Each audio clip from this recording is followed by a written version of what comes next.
ਵਿਆਹ ਦੀ ਪਹਿਲੀ ਰਾਤ ਮੈਂ ਆਪਣੇ ਚਾਚੇ ਦੀ ਕੁੜੀ ਦੇ ਚਿਹਰੇ ਤੇ ਪਰਦਾ ਪਾ ਕੇ ਉਸ ਨੂੰ ਆਪਣੇ ਕਮਰੇ ਵਿੱਚ ਬਿਠਾਇਆ ਅਤੇ ਆਪ ਬਾਹਰ ਆ ਗਈ। ਮੈਂ ਆਪਣੇ ਪਤੀ ਤੇ ਪਹਿਲੀ ਰਾਤ ਹੀ ਦੋਸ਼ ਲਗਾ ਕੇ ਤਲਾਕ ਲੈਣਾ ਚਾਹੁੰਦੀ ਸੀ। ਮੈਂ ਉਸ ਨੂੰ ਪੂਰੇ ਪਰਿਵਾਰ ਵਿੱਚ ਬਦਨਾਮ ਕਰਨਾ ਚਾਹੁੰਦੀ ਸੀ। ਜਦੋਂ ਮੇਰਾ ਪਤੀ ਕਮਰੇ ਵਿੱਚ ਆਇਆ ਤਾਂ ਮੇਰੀ ਚਾਚੀ ਦੀ ਕੁੜੀ ਸਾਰੀ ਰਾਤ ਚੀਕਦੀ ਰਹੀ। ਉਸ ਦੀ ਆਵਾਜ਼ਾਂ ਬਾਹਰ ਤੱਕ ਆ ਰਹੀਆਂ ਸਨ। ਮੈਂ ਖੁਸ਼ ਸੀ ਕਿ ਜਦੋਂ ਸਵੇਰੇ ਉਹ ਦੋਵੇਂ ਬਾਹਰ ਆਉਣਗੇ ਤਾਂ ਕਿਸੇ ਨੂੰ ਮੂੰਹ ਦਿਖਾਉਣ ਦੇ ਕਾਬਲ ਨਹੀਂ ਰਹਿਣਗੇ। ਪਰ ਜਦੋਂ ਸਵੇਰੇ ਦੋਵੇਂ ਬਾਹਰ ਆਏ ਤਾਂ ਮੇਰੀ ਰੂਹ ਕੰਬ ਗਈ, ਕਿਉਂਕਿ ਉਹ ਦੋਵੇਂ ਤਾਂ ਮੇਰਾ ਨਾਂ ਕਮਲ ਹੈ, ਮੇਰੀ ਉਮਰ 21 ਸਾਲ ਹੈ।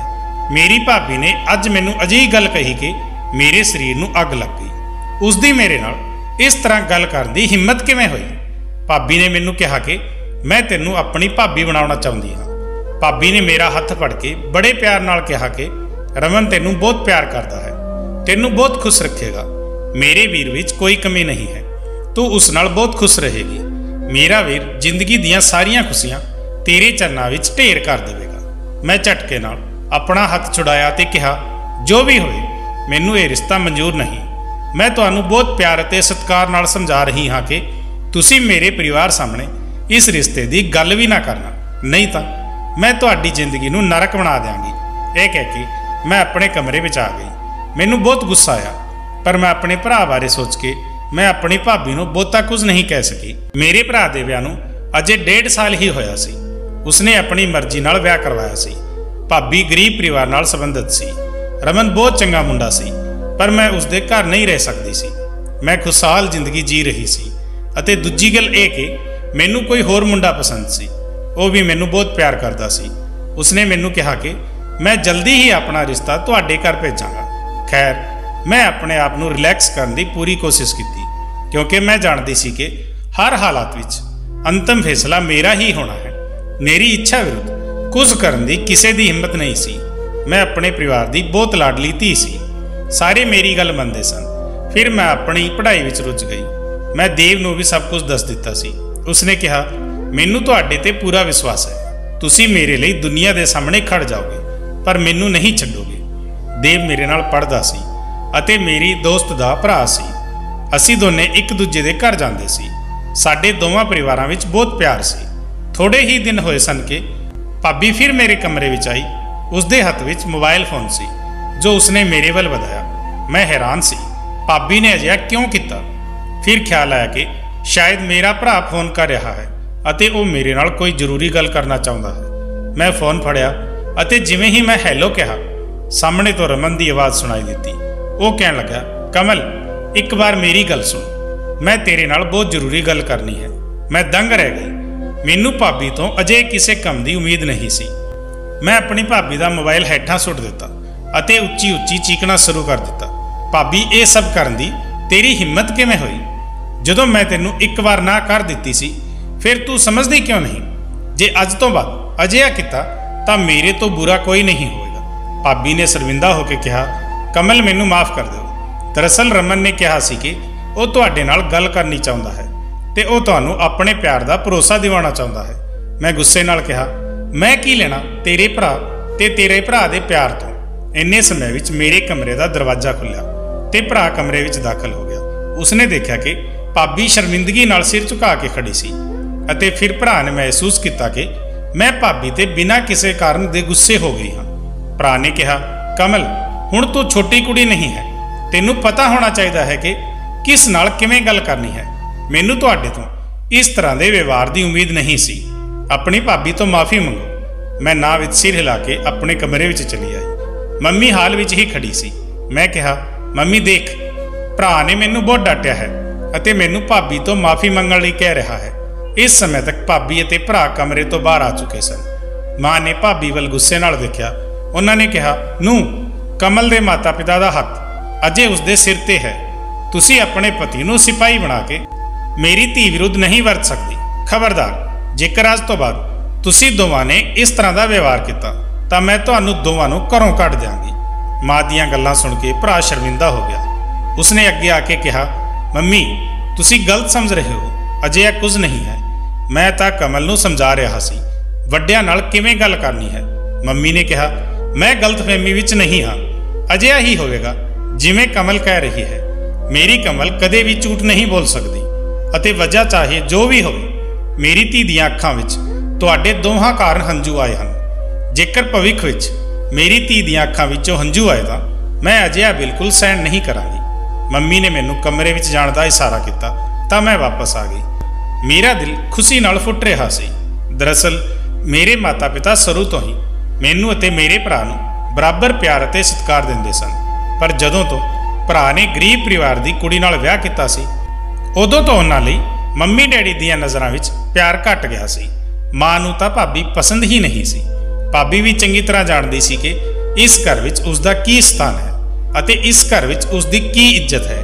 ਇਸੇ ਲਈ ਉਸ ਵਿੱਚ ਮੇਰੇ ਪਰਿਵਾਰ ਨਾਲ ਇਸ ਰਿਸ਼ਤੇ ਬਾਰੇ ਗੱਲ ਕਰਨ ਦੀ ਹਿੰਮਤ ਨਹੀਂ ਸੀ।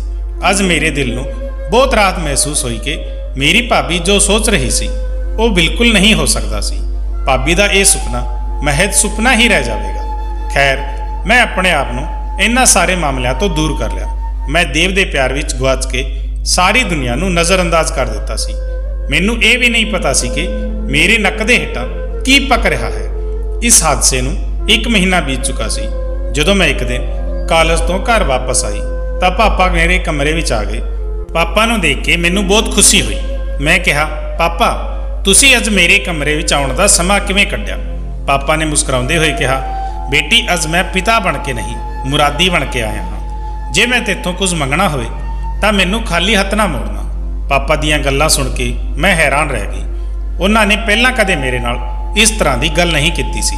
ਮੈਂ ਕਿਹਾ, ਪਾਪਾ ਤੁਸੀਂ ਹੁਕਮ ਕਰੋ, ਤੁਸੀਂ ਕੀ ਚਾਹੁੰਦੇ ਹੋ, ਮੈਂ ਤੁਹਾਡੀ ਹਰ ਗੱਲ ਮੰਨਾਂਗੀ। ਪਰ ਪਾਪਾ ਦੀਆਂ ਅਗਲੀਆਂ ਗੱਲਾਂ ਸੁਣ ਕੇ ਤਾਂ ਮੇਰੇ ਤੇ ਪਹਾੜ ਟੁੱਟ ਪਿਆ। ਉਹ ਕਹਿਣ ਲੱਗੇ, ਬੇਟੀ ਮੈਂ ਚਾਹੁੰਦਾ ਹਾਂ ਕਿ ਤੂੰ ਰਮਨ ਨਾਲ ਵਿਆਹ ਕਰ ਲਵੇ। ਮੈਂ ਅਚਾਨਕ ਚੀਕੀ।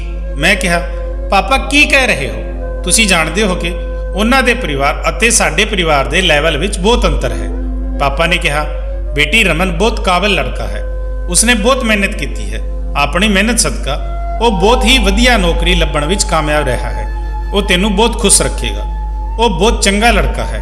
ਮੈਂ ਖੁਦ ਦੇਖਿਆ ਹੈ। ਮੈਂ ਨਾ ਕਰਕੇ ਕਿਹਾ, ਪਾਪਾ ਇਹ ਸਭ ਠੀਕ ਹੈ, ਪਰ ਤੁਸੀਂ ਇਹ ਸਵਾਲ ਲੈ ਕੇ ਮੇਰੇ ਕੋਲ ਕਿਉਂ ਆਏ ਹੋ? ਕਿਉਂਕਿ ਮੈਂ ਭਾਬੀ ਨੂੰ ਪਹਿਲਾਂ ਹੀ ਨਾ ਕਰ ਦਿੱਤੀ ਸੀ। ਇਹ ਮੇਰੀ ਇੱਛਾ ਹੈ। ਮੇਰਾ ਮਨ ਨਹੀਂ ਕਰੇਗਾ ਤਾਂ ਮੈਂ ਇਨਕਾਰ ਕਰ ਦਿਆਂਗੀ। ਤੁਸੀਂ ਮੈਨੂੰ ਇਸ ਤਰ੍ਹਾਂ ਕਿਉਂ ਬੇਨਤੀ ਕਰ ਰਹੇ ਹੋ? ਪਾਪਾ ਨੇ ਕਿਹਾ, ਮੈਂ ਤੁਹਾਡੇ ਲਈ ਖੁਸ਼ੀਆਂ ਚਾਹੁੰਦਾ ਹਾਂ। ਮੈਂ ਰਮਨ ਦੀ ਹਰ ਤਰ੍ਹਾਂ ਨਾਲ ਜਾਂਚ ਕੀਤੀ ਹੈ। ਉਹ ਹਰ ਤਰ੍ਹਾਂ ਨਾਲ ਤੁਹਾਡੇ ਲਈ ਚੰਗਾ ਜੀਵਨ ਸਾਥੀ ਸਾਬਤ ਹੋਵੇਗਾ। ਮੈਂ ਕਿਹਾ, ਨਹੀਂ ਪਾਪਾ, ਮੈਂ ਤੁਹਾਡੀ ਇਹ ਗੱਲ ਸਵੀਕਾਰ ਨਹੀਂ ਕਰ ਸਕਦੀ। ਮੈਂ ਰਮਨ ਨੂੰ ਬਿਲਕੁਲ ਵੀ ਪਸੰਦ ਨਹੀਂ ਕਰਦੀ, ਇਸ ਲਈ ਮੈਂ ਉਸ ਨਾਲ ਵਿਆਹ ਕਰਨ ਤੋਂ ਇਨਕਾਰ ਕਰ ਦਿੱਤਾ। ਪਾਪਾ ਨੇ ਬੜੀ ਹੈਰਾਨੀ ਨਾਲ ਮੇਰੇ ਵੱਲ ਦੇਖਿਆ। ਉਹਨਾਂ ਨੇ ਕਿਹਾ, ਬੇਟੀ ਤੂੰ ਇੰਨੀ ਜਲਦਬਾਜ਼ੀ ਵਿੱਚ ਇੰਨਾ ਵੱਡਾ ਫੈਸਲਾ ਕਿਵੇਂ ਲੈ ਸਕਦੀ ਹੈ? ਤੂੰ ਇਸ ਬਾਰੇ ਕੁਝ ਸਮਾਂ ਸੋਚ, ਫਿਰ ਇਸ ਬਾਰੇ ਫੈਸਲਾ ਕਰ ਅਤੇ ਮੈਨੂੰ ਦੱਸ। ਮੈਂ ਕਿਹਾ, ਪਾਪਾ ਭਾਬੀ ਨੇ ਤੁਹਾਡੇ ਤੋਂ ਪਹਿਲਾਂ ਮੈਨੂੰ ਇਸ ਬਾਰੇ ਪੁੱਛਿਆ ਸੀ। ਮੈਂ ਇਸ ਬਾਰੇ ਬਹੁਤ ਸੋਚਿਆ ਅਤੇ ਉਹਨਾਂ ਨੂੰ ਇਨਕਾਰ ਕਰ ਦਿੱਤਾ। ਮੈਂ ਸੋਚਿਆ ਕਿ ਭਾਬੀ ਨੂੰ ਇੰਨੀ ਸਮਝ ਹੋਵੇਗੀ ਕਿ ਉਹ ਇਸ ਗੱਲ ਦਾ ਕਿਸੇ ਨਾਲ ਜ਼ਿਕਰ ਨਹੀਂ ਕਰੇਗੀ, ਪਰ ਛੋਟੇ ਘਰਾਂ ਵਿੱਚ ਰਹਿਣ ਵਾਲੇ ਲੋਕਾਂ ਦੀ ਇਹ ਸਮੱਸਿਆ ਹੈ।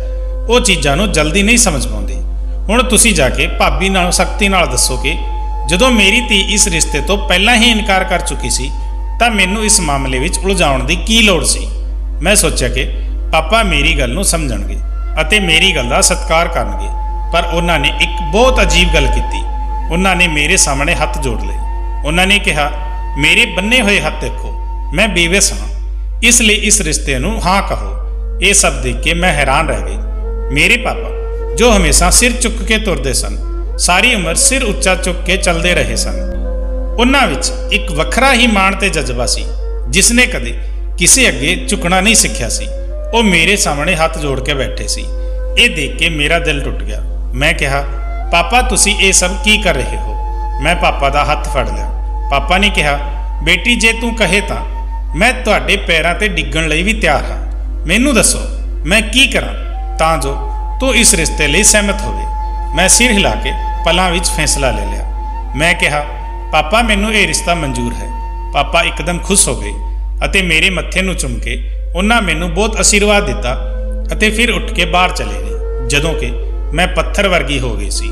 ਮੈਨੂੰ ਸਮਝ ਨਹੀਂ ਆ ਰਹੀ ਸੀ ਕਿ ਕੁਝ ਪਲ ਪਹਿਲਾਂ ਜੋ ਹੋਇਆ ਉਹ ਸੱਚ ਸੀ ਜਾਂ ਸੁਪਨਾ। ਮੈਂ ਸਦਮੇ ਦੀ ਅਵਸਥਾ ਵਿੱਚ ਬੈਠੀ ਰਹਿ ਗਈ। ਸਾਰੀ ਉਮਰ ਮੇਰੇ ਪਰਿਵਾਰ ਨੇ ਮੇਰੇ ਫੈਸਲੇ ਨੂੰ ਮਹੱਤਵਪੂਰਨ ਸਮਝਿਆ ਸੀ।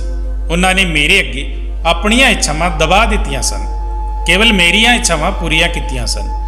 ਫਿਰ ਇਹ ਕਿਵੇਂ ਸੰਭਵ ਹੋਇਆ ਕਿ ਇਹ ਮੇਰੀ ਜ਼ਿੰਦਗੀ ਦਾ ਇੰਨਾ ਵੱਡਾ ਫੈਸਲਾ ਸੀ ਅਤੇ ਇਸ ਵਿੱਚ ਮੇਰੇ ਫੈਸਲੇ ਨੂੰ ਕੋਈ ਮਹੱਤਵ ਹੀ ਨਹੀਂ ਦਿੱਤਾ ਗਿਆ ਸੀ। ਪਤਾ ਨਹੀਂ ਮਾਂ-ਬਾਪ ਅਜਿਹਾ ਵਰਤਾਵ ਕਿਉਂ ਕਰਦੇ ਹਨ।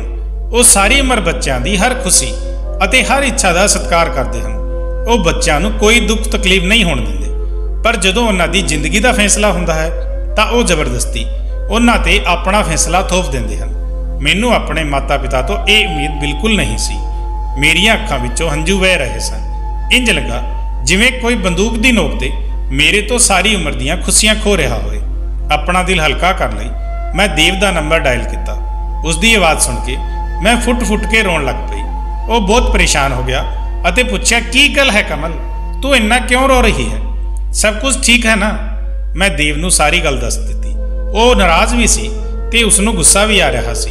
ਉਹ ਕਹਿਣ ਲੱਗਿਆ ਕਿ ਇਹ ਕੀ ਬਕਵਾਸ ਹੈ, ਤੂੰ ਸਾਡੇ ਇੰਨੇ ਸਾਲਾਂ ਦਾ ਪਿਆਰ ਇੱਕ ਪਲ ਵਿੱਚ ਕਿਵੇਂ ਖਤਮ ਕਰ ਦਿੱਤਾ? ਤੈਨੂੰ ਨਹੀਂ ਪਤਾ ਕਿ ਤੇਰੇ ਪਾਪਾ ਨੇ ਤੈਨੂੰ ਭਾਵਨਾਤਮਕ ਤੌਰ ਤੇ ਬਲੈਕਮੇਲ ਕੀਤਾ ਹੈ। ਮੈਂ ਤੈਨੂੰ ਇੱਕ ਗੱਲ ਸਾਫ਼-ਸਾਫ਼ ਦੱਸ ਰਿਹਾ ਹਾਂ ਕਿ ਮੈਂ ਸਾਰੀ ਦੁਨੀਆ ਨੂੰ ਅੱਗ ਲਾ ਦਿਆਂਗਾ, ਪਰ ਮੈਂ ਕਿਸੇ ਹੋਰ ਨੂੰ ਤੁਹਾਡੇ ਨਾਲ ਵਿਆਹ ਕਰਨ ਨਹੀਂ ਦੇਵਾਂਗਾ। ਦੇਵ ਬਹੁਤ ਉੱਚੀ-ਉੱਚੀ ਚੀਕ ਰਿਹਾ ਸੀ। ਮੈਂ ਕਿਹਾ, ਦੇਵ ਫਿਕਰ ਨਾ ਕਰ, ਮੈਂ ਭਾਬੀ ਦਾ ਇਹ ਡਰਾਮਾ ਨਹੀਂ ਚੱਲਣ ਦਿਆਂਗੀ। ਮੈਂ ਉਸ ਔਰਤ ਨੂੰ ਮੇਰੀ ਖੁਸ਼ੀ ਖੋਣ ਦੀ ਇਜਾਜ਼ਤ ਨਹੀਂ ਦੇ ਸਕਦੀ। ਉਸਨੇ ਖੁਦ ਪੈਸੇ ਦੇ ਲਾਲਚ ਵਿੱਚ ਮੇਰੇ ਭਰਾ ਨਾਲ ਵਿਆਹ ਕਰਵਾ ਲਿਆ ਅਤੇ ਹੁਣ ਮੇਰੇ ਘਰ ਬੈਠ ਕੇ ਆਨੰਦ ਮਾਣ ਰਹੀ ਹੈ। ਪਰ ਉਸ ਦਾ ਜਨੂਨ ਅਜੇ ਠੰਡਾ ਨਹੀਂ ਹੋਇਆ।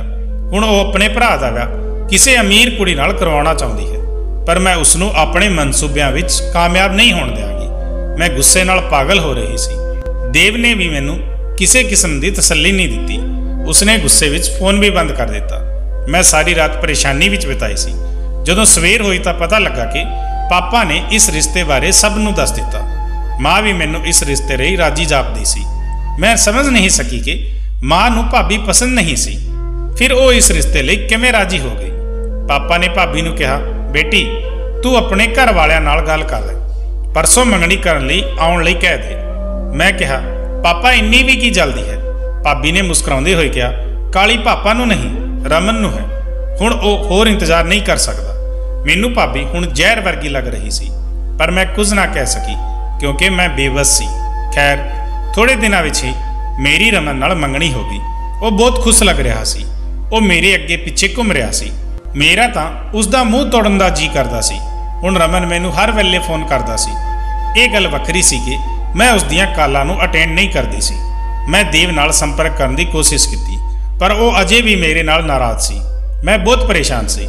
ਇਹਨਾਂ ਸਾਰੀਆਂ ਗੱਲਾਂ ਕਾਰਨ ਮੇਰਾ ਗੁੱਸਾ 7ਵੇਂ ਅਸਮਾਨ ਤੇ ਪਹੁੰਚ ਗਿਆ ਸੀ ਅਤੇ ਮੈਂ ਆਪਣਾ ਗੁੱਸਾ ਆਪਣੀ ਭਾਬੀ ਤੇ ਕੱਢਦੀ ਸੀ ਤੇ ਮੈਂ ਆਪਣੀ ਭਾਬੀ ਦੀ ਜ਼ਿੰਦਗੀ ਦੁੱਖਾਂ ਨਾਲ ਭਰ ਦਿੱਤੀ ਸੀ। ਮੈਂ ਉਸ ਨਾਲ ਲੜਦੀ ਰਹਿੰਦੀ ਸੀ ਤੇ ਆਪਣੇ ਭਰਾ ਨੂੰ ਉਸ ਦੇ ਖਿਲਾਫ ਭੜਕਾਉਂਦੀ ਸੀ। ਇੱਕ ਦਿਨ ਤਾਂ ਮੇਰੇ ਭਰਾ ਨੇ ਭਾਬੀ ਦੇ ਮੂੰਹ ਤੇ 2-3 ਵਾਰ ਥੱਪੜ ਵੀ ਮਾਰ ਦਿੱਤੇ। ਮੈਨੂੰ ਹੈਰਾਨੀ ਹੋਈ ਜਦੋਂ ਪਾਪਾ ਨੇ ਭਾਬੀ ਦਾ ਪੱਖ ਲੈਣਾ ਸ਼ੁਰੂ ਕਰ ਦਿੱਤਾ ਅਤੇ ਮੈਨੂੰ ਝਿੜਕਣਾ ਸ਼ੁਰੂ ਕਰ ਦਿੱਤਾ ਕਿ ਤੂੰ ਆਪਣੇ ਭਰਾ ਤੇ ਭਾਬੀ ਵਿੱਚ ਲੜਾਈ ਕਿਉਂ ਕਰਵਾਉਂਦੀ ਹੈ। ਮੈਨੂੰ ਇਸ ਗੱਲ ਦਾ ਹੋਰ ਵੀ ਗੁੱਸਾ ਸੀ ਕਿ ਮੇਰੀ ਭਾਬੀ ਨੇ ਇਸ ਘਰ ਵਿੱਚ ਆ ਕੇ ਮੇਰਾ ਇਸ ਘਰ ਵਿੱਚ ਸਾਰਾ ਸਨਮਾਨ ਤੇ ਪਿਆਰ ਘਟਾ ਦਿੱਤਾ ਸੀ। ਮੈਂ ਆਪਣੇ ਭਰਾ ਤੇ ਭਾਬੀ ਨੂੰ ਵੱਖ ਰੱਖਣ ਦਾ ਫੈਸਲਾ ਕੀਤਾ।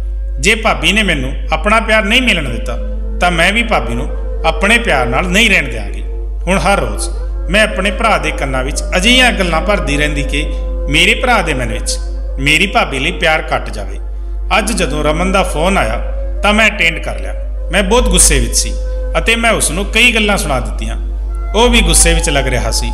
ਉਸਨੇ ਕਿਹਾ, ਕੀ ਗੱਲ ਹੈ ਕਮਲ, ਤੁਸੀਂ ਮੇਰਾ ਫੋਨ ਕਿਉਂ ਨਹੀਂ ਚੁੱਕਦੇ? ਮੈਂ ਇਹ ਵੀ ਜਾਣਦਾ ਹਾਂ ਕਿ ਤੁਸੀਂ ਮੇਰੇ ਨਾਲ ਮੰਗਣੀ ਨਹੀਂ ਕਰਵਾਉਣਾ ਚਾਹੁੰਦੇ ਸੀ ਅਤੇ ਮੈਂ ਇਹ ਵੀ ਜਾਣਦਾ ਹਾਂ ਕਿ ਤੁਹਾਡਾ ਰਵੱਈਆ ਮੇਰੀ ਭੈਣ ਨਾਲ ਚੰਗਾ ਨਹੀਂ ਹੈ। ਤੁਸੀਂ ਉਸ ਨਾਲ ਬਹੁਤ ਬੁਰਾ ਸਲੂਕ ਕਰਦੇ ਹੋ। ਜੇ ਤੁਸੀਂ ਇਸ ਰਿਸ਼ਤੇ ਨੂੰ ਹੋਰ ਅੱਗੇ ਨਹੀਂ ਲੈ ਜਾਣਾ ਚਾਹੁੰਦੇ ਤਾਂ ਮੈਨੂੰ ਸਾਫ਼-ਸਾਫ਼ ਦੱਸ ਦਿਓ, ਮੈਂ ਮੰਗਣੀ ਤੋੜ ਦੇਵਾਂਗਾ। ਪਰ ਮੈਂ ਇਹ ਬਰਦਾਸ਼ਤ ਨਹੀਂ ਕਰ ਸਕਦਾ। ਤੁਸੀਂ ਮੇਰੀ ਭੈਣ ਨਾਲ ਦੁਰਵਿਵਹਾਰ ਕਰੋ। ਮੈਂ ਆਪਣੀ ਖੁਸ਼ੀ ਲਈ ਆਪਣੀ ਭੈਣ ਦੀਆਂ ਅੱਖਾਂ ਵਿੱਚ ਹੰਝੂ ਨਹੀਂ ਦੇਖ ਸਕਦਾ। ਮੈਂ ਫੋਨ ਕੱਟ ਦਿੱਤਾ ਅਤੇ ਆਪਣੇ ਕਮਰੇ ਵਿੱਚੋਂ ਬਾਹਰ ਆ ਗਈ। ਮੈਂ ਬਾਹਰ ਹਾਲ ਵਿੱਚ ਬੈਠ ਕੇ ਫੁੱਟ-ਫੁੱਟ ਕੇ ਰੋਣ ਲੱਗ ਪਈ। ਜਦੋਂ ਭਰਾ ਨੇ ਮੈਨੂੰ ਰੋਂਦੇ ਦੇਖਿਆ ਤਾਂ ਮੇਰੇ ਕੋਲ ਆ ਕੇ ਪੁੱਛਿਆ, ਕੀ ਗੱਲ ਹੈ ਕਮਲ, ਤੂੰ ਰੋ ਕਿਉਂ ਰਹੀ ਹੈ? ਮੈਂ ਤਾਂ ਇਸੇ ਮੌਕੇ ਦੀ ਤਲਾਸ਼ ਵਿੱਚ ਸੀ। ਮੈਂ ਇੱਕਦਮ ਕਿਹਾ, ਵੀਰੇ ਭਾਬੀ ਹੁਣ ਤੋਂ ਹੀ ਮੇਰੇ ਅਤੇ ਰਮਨ ਵਿਚਕਾਰ ਝਗੜਾ ਪੈਦਾ ਕਰਨ ਦੀ ਕੋਸ਼ਿਸ਼ ਕਰ ਰਹੀ ਹੈ।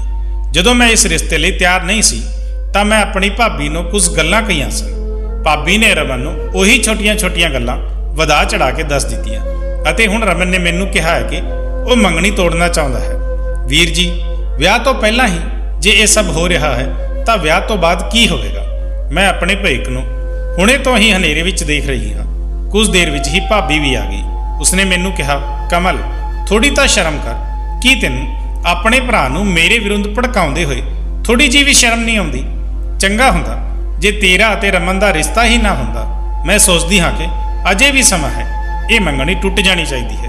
ਤੂੰ ਇਸ ਲਾਇਕ ਨਹੀਂ ਹੈ ਕਿ ਮੇਰੇ ਹੀਰੇ ਵਰਗੇ ਭਰਾ ਦੀ ਪਤਨੀ ਬਣ ਸਕੇ। ਭਾਬੀ ਦੀਆਂ ਗੱਲਾਂ ਤੇ ਭਰਾ ਨੂੰ ਗੁੱਸਾ ਆ ਗਿਆ। ਉਸਨੇ ਭਾਬੀ ਦੇ ਮੂੰਹ ਤੇ ਥੱਪੜ ਮਾਰਿਆ। ਥੱਪੜ ਦੀ ਆਵਾਜ਼ ਨੇ ਮੇਰੇ ਮਨ ਅੰਦਰ ਸ਼ਾਂਤੀ ਲਿਆ ਦਿੱਤੀ ਸੀ। ਮੇਰਾ ਦਿਲ ਖੁਸ਼ ਹੋ ਗਿਆ। ਸ਼ਾਮ ਨੂੰ ਮੈਂ ਦੇਵ ਨੂੰ ਮਿਲਣ ਲਈ ਬੁਲਾਇਆ। ਮੈਂ ਉਸ ਨੂੰ ਸਾਰੀ ਗੱਲ ਦੱਸ ਦਿੱਤੀ। ਉਹ ਵੀ ਬਹੁਤ ਖੁਸ਼ ਸੀ। ਪਾਪਾ ਨੂੰ ਲੱਗਾ ਕਿ ਸ਼ਾਇਦ ਇਹ ਰਿਸ਼ਤਾ ਹੁਣ ਹੋਰ ਅੱਗੇ ਨਹੀਂ ਖਿੱਚਣਾ ਚਾਹੀਦਾ, ਇਸ ਲਈ ਉਹਨਾਂ ਨੇ ਵਿਆਹ ਦੇ ਪ੍ਰਬੰਧ ਕਰਨੇ ਸ਼ੁਰੂ ਕਰ ਦਿੱਤੇ। ਵਿਆਹ ਦੀ ਤਰੀਕ ਵੀ ਮੇਰੀ ਮਰਜ਼ੀ ਤੋਂ ਬਿਨਾਂ ਹੀ ਤੈਅ ਹੋ ਗਈ ਸੀ। ਮੇਰਾ ਪਿਆਰ ਮੈਥੋਂ ਦੂਰ ਹੁੰਦਾ ਜਾ ਰਿਹਾ ਸੀ। ਮੈਂ ਜ਼ਿੰਦਗੀ ਵਿੱਚ ਕਦੇ ਹਾਰ ਮੰਨਣੀ ਨਹੀਂ ਸਿੱਖੀ। ਫਿਰ ਇਹ ਤਾਂ ਮੇਰੀ ਜ਼ਿੰਦਗੀ ਦਾ ਸਵਾਲ ਸੀ। ਮੈਂ ਇੰਨੇ ਵੱਡੇ ਫੈਸਲੇ ਤੇ ਹਾਰ ਕਿਵੇਂ ਮੰਨ ਸਕਦੀ ਹਾਂ? ਇਹ ਮੇਰੀ ਸਾਰੀ ਉਮਰ ਦਾ ਸਵਾਲ ਸੀ। ਮੈਂ ਸੋਚਿਆ ਕਿ ਹੁਣ ਮੈਨੂੰ ਅੱਗੇ ਕੀ ਕਰਨਾ ਚਾਹੀਦਾ ਹੈ। ਮੈਂ ਚੁੱਪਚਾਪ ਵਿਆਹ ਦੀਆਂ ਤਿਆਰੀਆਂ ਨੂੰ ਦੇਖਦੀ ਰਹੀ ਅਤੇ ਬੇਸਬਰੀ ਨਾਲ ਵਿਆਹ ਦੀ ਰਾਤ ਦਾ ਇੰਤਜ਼ਾਰ ਕਰ ਰਹੀ ਸੀ। ਸਭ ਕੁਝ ਤੈਅ ਸੀ, ਪਰ ਮੈਂ ਇਸ ਬਾਰੇ ਸੋਚ ਰਹੀ ਸੀ ਕਿ ਪਤਾ ਨਹੀਂ ਪਾਪਾ ਨੇ ਰਮਨ ਵਿੱਚ ਅਜਿਹਾ ਕੀ ਦੇਖਿਆ ਕਿ ਉਹ ਸਭ ਕੁਝ ਛੱਡ ਕੇ ਮੇਰੇ ਵਿਆਹ ਦੇ ਪਿੱਛੇ ਪੈ ਗਏ ਸਨ। ਮੈਂ ਫੈਸਲਾ ਕੀਤਾ ਕਿ ਮੈਂ ਇਸ ਮਾਮਲੇ ਦੀ ਤਹਿ ਤੱਕ ਜ਼ਰੂਰ ਪਹੁੰਚਾਂਗੀ, ਪਰ ਮੈਨੂੰ ਸਮਾਂ ਨਹੀਂ ਮਿਲਿਆ ਅਤੇ ਮੇਰੇ ਵਿਆਹ ਦੀ ਤਰੀਕ ਵੀ ਆ ਗਈ। ਮਹਿੰਦੀ ਵਾਲੀ ਰਾਤ ਮੇਰੇ ਚਾਚੇ ਦੀ ਧੀ ਵੀ ਆਈ ਸੀ। ਉਹ ਮੇਰੇ ਨਾਲੋਂ ਜ਼ਿਆਦਾ ਸੋਹਣੀ ਸੀ, ਪਰ ਮੇਰੇ ਚਾਚੇ ਦੀ ਹਾਲਤ ਬਹੁਤ ਖਰਾਬ ਸੀ। ਗਰੀਬੀ ਕਾਰਨ ਉਸਦੇ ਘਰ 2 ਵਕਤ ਦੀ ਰੋਟੀ ਵੀ ਨਹੀਂ ਪੱਕਦੀ ਸੀ। ਮੇਰੇ ਪਾਪਾ ਮੇਰੇ ਚਾਚਾ ਦੇ ਘਰ ਦੇ ਖਰਚੇ ਪੂਰੇ ਕਰਨ ਵਿੱਚ ਮਦਦ ਕਰਦੇ ਸਨ। ਮੈਂ ਸੋਚਿਆ ਕਿ ਮੈਂ ਉਸ ਨੂੰ ਲਾਲਚ ਦੇ ਕੇ ਆਪਣਾ ਕੰਮ ਕਰਵਾ ਲਵਾਂਗੀ। ਮੈਂ ਉਸ ਨੂੰ ਆਪਣੇ ਕੋਲ ਬੁਲਾਇਆ। ਮੈਂ ਕਿਹਾ, ਮੁਸਕਾਨ, ਤੇਰੀ ਜ਼ਿੰਦਗੀ ਦੀ ਸਭ ਤੋਂ ਵੱਡੀ ਇੱਛਾ ਕੀ ਹੈ? ਕੋਈ ਸੁਪਨਾ ਹੈ ਜੋ ਤੂੰ ਦੇਖਿਆ ਹੋਵੇਗਾ? ਮੁਸਕਾਨ ਮੇਰੀ ਗੱਲ ਸੁਣ ਕੇ ਹੈਰਾਨ ਰਹਿ ਗਈ ਅਤੇ ਬੋਲੀ, ਕਮਲ, ਮੇਰੀ ਸਭ ਤੋਂ ਵੱਡੀ ਇੱਛਾ ਹੈ ਕਿ ਮੇਰੇ ਕੋਲ ਵੀ ਤੇਰੇ ਵਾਂਗ ਬਹੁਤ ਸਾਰਾ ਪੈਸਾ ਹੋਵੇ। ਮੇਰਾ ਵਿਆਹ ਕਿਸੇ ਚੰਗੀ ਥਾਂ ਤੇ ਹੋਵੇ। ਅੱਜ ਤੱਕ ਹਰ ਚੀਜ਼ ਨੂੰ ਤਰਸਦਿਆਂ ਮੈਂ ਆਪਣਾ ਸਮਾਂ ਗੁਜ਼ਾਰਿਆ ਹੈ। ਮੈਂ ਚਾਹੁੰਦੀ ਹਾਂ ਕਿ ਹੁਣ ਮੈਨੂੰ ਛੋਟੀਆਂ-ਛੋਟੀਆਂ ਚੀਜ਼ਾਂ ਲਈ, ਛੋਟੀਆਂ ਖੁਸ਼ੀਆਂ ਲਈ ਤਰਸਣਾ ਨਾ ਪਵੇ। ਮੁਸਕਾਨ ਦੀ ਗੱਲ ਸੁਣ ਕੇ ਮੈਂ ਮੁਸਕਰਾਈ। ਮੇਰਾ ਅੰਦਾਜ਼ਾ ਬਿਲਕੁਲ ਸਹੀ ਸੀ। ਮੈਂ ਆਪਣੇ ਗੁੱਟ ਤੋਂ ਸੋਨੇ ਦੇ ਭਾਰੀ ਕੰਗਣ ਲਾਏ ਤੇ ਉਸ ਨੂੰ ਦੇਣ ਲੱਗੀ। ਉਹ ਦਿਲਚਸਪੀ ਨਾਲ ਕੰਗਣ ਦੇਖ ਰਹੀ ਸੀ ਤੇ ਬੋਲੀ, ਮੈਂ ਇਹ ਨਹੀਂ ਲੈ ਸਕਦੀ, ਇਹ ਬਹੁਤ ਮਹਿੰਗੇ ਹਨ। ਪਰ ਮੈਂ ਜ਼ਬਰਦਸਤੀ ਉਹ ਕੰਗਣ ਉਸਦੇ ਹੱਥਾਂ ਵਿੱਚ ਪਾ ਦਿੱਤੇ। ਮੈਂ ਕਿਹਾ ਕਿ ਇਹਨਾਂ ਕੰਗਣਾਂ ਦੀ ਕੀਮਤ ਘੱਟੋ ਘੱਟ 5 ਲੱਖ ਰੁਪਏ ਹੋਵੇਗੀ। ਇਹ ਮੇਰੇ ਵੱਲੋਂ ਤੇਰੇ ਲਈ ਇੱਕ ਛੋਟਾ ਜਿਹਾ ਤੋਹਫਾ ਹੈ। ਉਹ ਫੱਟੀਆਂ ਅੱਖਾਂ ਨਾਲ ਮੇਰੇ ਵੱਲ ਦੇਖ ਰਹੀ ਸੀ। ਉਸਦੇ ਹਰ ਅੰਗ ਵਿੱਚੋਂ ਖੁਸ਼ੀ ਫੁੱਟ ਰਹੀ ਸੀ। ਮੈਂ ਕਿਹਾ, ਹੁਣ ਮੈਂ ਤੈਨੂੰ ਬਹੁਤ ਕੁਝ ਦੇਵਾਂਗੀ ਅਤੇ ਤੇਰੀ ਸਾਰੀ ਇੱਛਾਵਾਂ ਪੂਰੀਆਂ ਕਰਾਂਗੀ। ਤੈਨੂੰ ਮੇਰੇ ਲਈ ਇੱਕ ਛੋਟਾ ਜਿਹਾ ਕੰਮ ਕਰਨਾ ਪਵੇਗਾ। ਉਸਨੇ ਕਿਹਾ ਕਿ ਕਿਸ ਤਰ੍ਹਾਂ ਦਾ ਕੰਮ ਕਮਲ? ਮੈਂ ਉਸਨੂੰ ਆਪਣੀ ਸਾਰੀ ਯੋਜਨਾ ਦੱਸ ਦਿੱਤੀ। ਉਸਨੇ ਕਿਹਾ, ਮੇਰੇ ਲਈ ਇਹ ਬਹੁਤ ਆਸਾਨ ਕੰਮ ਹੈ। ਮੈਂ ਉਸਨੂੰ ਬਹੁਤ ਸਾਰੇ ਪੈਸੇ ਅਤੇ ਸੋਨਿਆਂ ਦੇ ਗਹਿਣਿਆਂ ਦਾ ਲਾਲਚ ਦਿੱਤਾ ਸੀ। ਹੁਣ ਮੈਂ ਖੁਸ਼ ਸੀ। ਮੈਂ ਮਹਿੰਦੀ ਫੰਕਸ਼ਨ ਦਾ ਵੀ ਪੂਰਾ ਆਨੰਦ ਲਿਆ। ਫਿਰ ਆਖਰ ਮੇਰੇ ਵਿਆਹ ਦਾ ਦਿਨ ਵੀ ਆ ਗਿਆ। ਵਿਦਾਈ ਸਮੇਂ ਮੈਂ ਦੇਵ ਨੂੰ ਸੁਨੇਹਾ ਦਿੱਤਾ ਕਿ ਉਹ ਇਸੇ ਵੇਲੇ ਗੱਡੀ ਲੈ ਕੇ ਮੇਰੇ ਸਹੁਰੇ ਘਰ ਆ ਜਾਵੇ। ਉੱਥੇ ਇੱਕ ਵੱਡਾ ਤਮਾਸ਼ਾ ਹੋਣ ਵਾਲਾ ਹੈ। ਉਸ ਤੋਂ ਬਾਅਦ ਮੈਂ ਸਦਾ ਲਈ ਤੇਰੀ ਹੋ ਜਾਵਾਂਗੀ। ਫਿਰ ਮੈਂ ਵਿਦਾ ਹੋ ਕੇ ਆਪਣੇ ਸਹੁਰੇ ਘਰ ਵਿੱਚ ਪਹੁੰਚ ਗਈ। ਮੈਂ ਦੇਖ ਕੇ ਹੈਰਾਨ ਰਹਿ ਗਈ ਕਿ ਭਾਬੀ ਦਾ ਘਰ ਬਹੁਤ ਸੋਹਣਾ ਬਣ ਗਿਆ ਸੀ। ਪਾਪਾ ਨੇ ਸਹੀ ਕਿਹਾ ਸੀ ਕਿ ਰਮਨ ਨੇ ਬਹੁਤ ਪੈਸਾ ਕਮਾਇਆ ਹੈ। ਮੈਨੂੰ ਰਮਨ ਦੇ ਕਮਰੇ ਵਿੱਚ ਬਿਠਾ ਦਿੱਤਾ ਗਿਆ। ਕੁਝ ਦੇਰ ਬਾਅਦ ਮੁਸਕਾਨ ਵੀ ਉੱਥੇ ਆ ਗਈ। ਉਹ ਕਹਿਣ ਲੱਗੀ, ਕਮਲ, ਹੁਣ ਮੈਂ ਕੀ ਕਰਨਾ ਹੈ? ਮੈਂ ਕਿਹਾ ਕਿ ਤੁਸੀਂ ਰਮਨ ਤੇ ਦੋਸ਼ ਲਗਾ ਦਿਓ ਕਿ ਉਸਨੇ ਮੇਰੇ ਨਾਲ ਜ਼ਬਰਦਸਤੀ ਕਰਨ ਦੀ ਕੋਸ਼ਿਸ਼ ਕੀਤੀ। ਉਹ ਮੇਰੇ ਨਾਲ ਸਹਿਮਤ ਹੋ ਗਈ। ਮੈਂ ਸਾਰਿਆਂ ਦੀਆਂ ਨਜ਼ਰਾਂ ਤੋਂ ਬਚ ਕੇ ਕਮਰੇ ਤੋਂ ਬਾਹਰ ਚਲੀ ਗਈ। ਕੁਝ ਦੇਰ ਬਾਅਦ ਰਮਨ ਆਪਣੇ ਕਮਰੇ ਵਿੱਚ ਚਲਾ ਗਿਆ। ਮੁਸਕਾਨ ਉੱਥੇ ਪਹਿਲਾਂ ਹੀ ਮੌਜੂਦ ਸੀ। ਕੁਝ ਦੇਰ ਬਾਅਦ ਕਮਰੇ ਵਿੱਚੋਂ ਮੁਸਕਾਨ ਦੇ ਚੀਕਣ ਦੀਆਂ ਆਵਾਜ਼ਾਂ ਆਉਣ ਲੱਗੀਆਂ। ਉਹ ਬਚਾਓ ਬਚਾਓ ਚੀਕ ਰਹੀ ਸੀ। ਰਮਨ ਦੇ ਕਮਰੇ ਦੇ ਬਾਹਰ ਸਾਰੇ ਮਹਿਮਾਨ ਖੜੇ ਸਨ। ਬਹੁਤ ਵੱਡਾ ਡਰਾਮਾ ਹੋਇਆ। ਕੁਝ ਹੀ ਦੇਰ ਵਿੱਚ ਮੁਸਕਾਨ ਭੱਜਦੀ ਹੋਈ ਕਮਰੇ ਤੋਂ ਬਾਹਰ ਆਈ। ਉਹ ਫੁੱਟ-ਫੁੱਟ ਕੇ ਰੋ ਰਹੀ ਸੀ। ਉਸਨੇ ਚੀਕ ਕੇ ਕਿਹਾ, ਰਮਨ ਨੇ ਮੇਰੇ ਨਾਲ ਜ਼ਬਰਦਸਤੀ ਕਰਨ ਦੀ ਕੋਸ਼ਿਸ਼ ਕੀਤੀ ਹੈ। ਜਦੋਂ ਕਿ ਮੈਂ ਰਮਨ ਨੂੰ ਕਹਿੰਦੀ ਰਹੀ ਕਿ ਮੈਂ ਤੁਹਾਡੀ ਪਤਨੀ ਨਹੀਂ ਹਾਂ। ਤੁਹਾਡੀ ਪਤਨੀ ਹੁਣੇ ਹੀ ਕਿਸੇ ਕੰਮ ਲਈ ਬਾਹਰ ਗਈ ਹੈ ਅਤੇ ਕੁਝ ਸਮੇਂ ਬਾਅਦ ਵਾਪਸ ਆ ਜਾਵੇਗੀ। ਸਾਰੇ ਮਹਿਮਾਨ ਹੈਰਾਨ ਸਨ। ਮੈਂ ਗੁੱਸੇ ਨਾਲ ਅੱਗੇ ਵਧੀ ਅਤੇ ਕਿਹਾ, ਰਮਨ, ਤੂੰ ਕਿੰਨਾ ਘਟੀਆ ਇਨਸਾਨ ਹੈ। मैं कमरे विच घुटन महसूस कर रही सी, इसलिए मैं थोड़ी देर लिए बाहर चली गई। ते तू मेरी चचेरी भैन नाल ही? मैं तेरे वर्गे घटिया इंसान नाल नहीं रहना चाहती, मैनू तलाक दे दो। तां रमन ने अगे आके कहा, मुस्कान तू झूठ क्यों बोल रही है? मैं तेनू कुछ नहीं कहा, तू खुद मैनू देख के रोला पाउण लगी। सब सच दस, नहीं तां पुलिस नू बुलावांगी। पुलिस दा नां सुन के मुस्कान एकदम डर गई। मुस्कान ने रोना शुरू कर दिता अते कहा कि रमन ने मेरे नाल गलत व्यवहार नहीं किया, कमल ने मैनू ये सब करने लई मजबूर किया सी। रमन तुसी बहुत चंगे इंसान हो, पैसे दे लालच कारण ही मैं कमल दी सलाह मन लई सी। पुलिस दा नां सुन के मुस्कान ने सब नू सच्चाई दस दी अते कहा कि कमल विआह नहीं करवाउणा चाहुंदी सी। कमल ने दस्सिया कि मेरा रिश्ता जबरदस्ती तय किया गया सी, इसलिए कृपा करके मेरी मदद करो तां जो मेरी रमन तो जान बच जाए। मैं रमन नू बदनाम करन लई ही रमन दे कमरे विच गई सी। मुस्कान दी गल सुन के रमन नू गुस्सा आ गया। वो गुस्से नाल अगे वधिया ते कहा कि तैनू शर्म आउणी चाहिदी है, किसे ते झूठे इल्जाम लगाउणा बहुत गलत है। रमन ने मैनू दस्सिया कि मैं तैनू अपनी भैन दे विआह ते देखिया सी अते मैं तुहानू बहुत पसंद कीता सी। मैं उसे पल इस बारे सोचिया ते फैसला किया कि मैं तैनू अपनी जिंदगी विच जरूर शामिल करांगा। मैं अपनी भैन राही तैनू विआह लई मनाउण दी कोशिश की, पर तू सहमत नहीं हुई। फिर मैनू पता लगा कि तेरे पापा तेरे लिए रिश्ता लभ रहे हैं, क्योंकि उन्होंने पता लग्या कि तू देव ना दे मुंडे नू प्यार करदी है अते देव एक आवारा अते लालची मुंडा है। उसकी नज़र सिर्फ तेरी दौलत ते सी, इसलिए वो नहीं चाहते सन कि तू उस नाल विआह करावे। विआह तो बाद उसने तेरे पापा नू बहुत ब्लैकमेल करना सी, इसलिए वो नहीं चाहते सन कि तेरा विआह देव नाल हो जाए। जदों मैं अपना रिश्ता तेरे पिता नू पेश किया तां वो तुरंत मन गए अते फिर उन्होंने तुहानू मनाउण दी बहुत कोशिश की। मैं खुश सी कि हुण तू मेरी जिंदगी विच शामिल होने वाली सी, पर तू इस पवित्र रिश्ते दे लायक नहीं। मैं तेनू अपनी जिंदगी तो बाहर कढ रहा हाँ, मेरी नज़रां तो दूर हो जा। मैं तेनू तलाक दिंदा हाँ। अते फिर रमन ने मेरा हथ फड़ के मैनू कमरे तो बाहर कढ दिता। मैं बहुत खुश सी कि हुण रमन वाली मुसीबत खत्म हो गई है। कुछ दिनों विच रमन तो मेरा तलाक हो जाएगा। मैं तेजी नाल देव वल वधी, पर उसने ना विच सिर हिला दिता ते उत्थों चला गया। पापा मैनू देख के हैरान रह गए। उन्होंने कहा कि यह सब की है। मैं रोन लग पई अते कहा, तुसी अपनी जायदाद की खातर मेरी जिंदगी बर्बाद कर दी है। पापा तुहानू बिल्कुल भी शर्म नहीं आउंदी। तुहानू पता सी कि मैं देव नाल विआह करना चाहुंदी सी, फिर भी तुसी मेरा विआह रमन नाल करवा दिता। तुसी अजिहा क्यों किया? पापा मेरे मुंह वल वेखदे रहे, फिर बोले, मैं सारी उम्र तेरे लिए इन्ना कुछ किया है, फिर मैं अपनी धी नू किसी अजे व्यक्ति के हवाले किवें कर सकता हाँ जो तेरे नाल प्यार करन दा दिखावा कर रहा सी। मैं देव बारे सारी जानकारी हासिल कर लई सी। वो सिर्फ जायदाद की खातर तेरे नाल विआह करवाउणा चाहुंदा सी, जबकि उसनू कोई होर कुड़ी पसंद है। मैं तेरे तो कदे उम्मीद नहीं की सी कि तेरा विआह दी रात ही तलाक नाल खत्म हो जाएगा। अज तू मेरे दिल विचों अपना प्यार ते सत्कार गवा लिया है। मैं अपने घर वापस आ गई। मैं वार वार देव नू फोन कर लगी। फोन ते देव कहन लगा, मैं तेरे वर्गी धोखेबाज कुड़ी तो जिन्ना दूर रहा उन्ना ही चंगा है। इस दे बावजूद भी मैं तेरे नाल विआह करने बारे सोच सकदा सी, पर मैं सुनिया है कि तेरे पापा ने तेनू अपनी जायदाद का एक भी पैसा ना देने का फैसला किया है। फिर मैं तेरे वर्गी धोखेबाज कुड़ी नाल विआह क्यों करांगा? कुछ समय बाद देव ने अपनी पसंद की कुड़ी नाल विआह कर लिया। जदों कि मैं डिप्रेशन का शिकार हो गई, मेरे हथ विच कुछ ना आया। मैं अपना बहुत वड्डा नुकसान कर लिया सी। मैं इकल्ली रह गई क्योंकि मेरे हंकार ने मैनू किते दा नहीं छड्डिया। रमन ने अजे तक तलाक दे कागज़ नहीं भेजे हैं। शायद वो मैनू सच्चा प्यार करता सी ते मैनू छड्डण बारे सोच भी नहीं सकता सी, पर मेरे दिते धोखे कारण वो मैनू अपनाउणा भी नहीं चाहता सी। मैं दम घुट के जिंदगी गुजार रही हाँ। हुण मैं रमन तो फोन ते माफ़ी मंगनी चाहिए, पर उसने मेरी आवाज़ सुनते ही फोन कट दिता। मैं हुण उस दिन का इंतजार कर रही हाँ जदों रमन मैनू माफ़ कर देगा अते मैनू अपनी पत्नी वजों अपने घर वापस ले जाएगा। दोस्तों, कृपा करके मेरे लिए वाहिगुरू जी अगे अरदास करो कि रमन का दिल मेरे वालों साफ हो जाए अते वो मैनू माफ़ कर दे। हाँ, मैनू एहसास है कि मैं बहुत वड्डी गलती की है, पर मैनू इसका बहुत पछतावा भी है। दोस्तों, मैनू कमेंट बॉक्स में दसो कि मैं माफ़ी की हकदार हाँ या नहीं। अपने कीमती विचार कमेंट जरूर करना। मैनू तुहाडी कीमती सलाह का इंतजार रहेगा।